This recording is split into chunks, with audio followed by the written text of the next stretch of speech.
Welcome to the Hook Behind the Scenes. Getting things cleaned up for a big day on the water tomorrow. I was thinking that the sky might fall. About to hit the river with the boys from Dawson Hollow.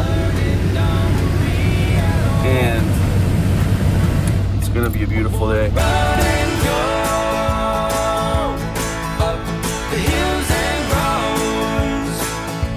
I'm Nathaniel Maddox, and welcome to the Hook Behind the Scenes. On our most recent episode, we fished my home water, the Niangua River, with indie band Dawson Hollow. The Niangua River is a really special place for me, mainly because I've been fishing here my entire life.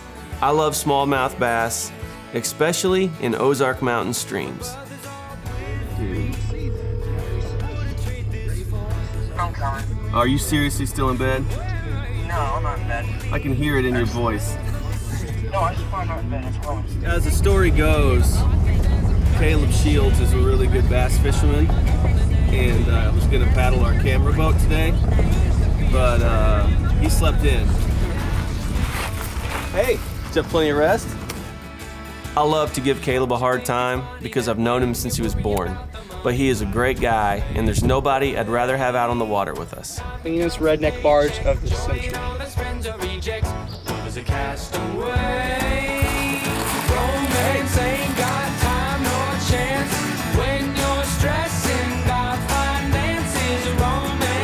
So we decided to make some coffee.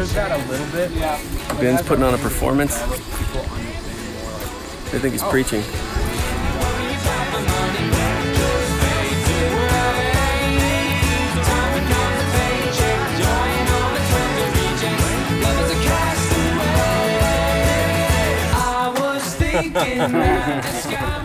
Most of the day was spent laughing and swapping stories, and just like any summertime float in the Ozarks, dragging our boat.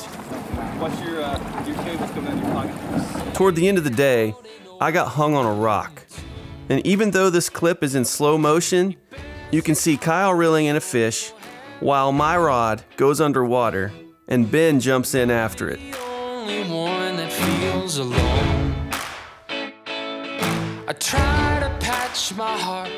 I want to talk about a few products that really stood out on this trip. The first is the Yeti Loadout Go Box 30.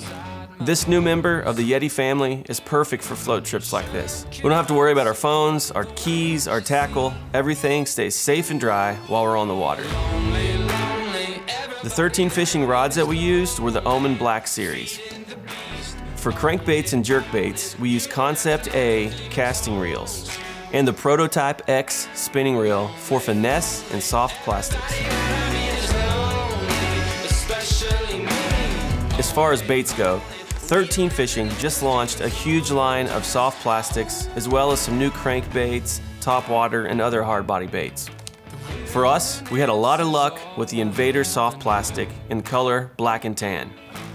I think this bait does a really good job of mimicking the crawfish in the Niangua, and it fooled a lot of them. Every color that I tied on of these new jerk baits seemed to work well, and the paint and finish on these baits are unbelievable. Yeah. How's the sound going? Huh? Sound guy? La la la la la la la la la. La, la, la, la. Later that week, we met up with the whole band to film some music and have dinner on the gravel barn.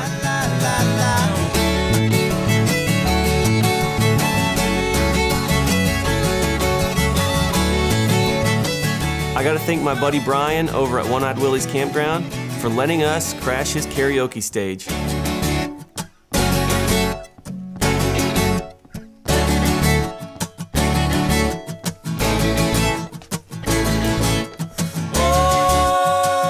Thanks for watching The Hook Behind the Scenes.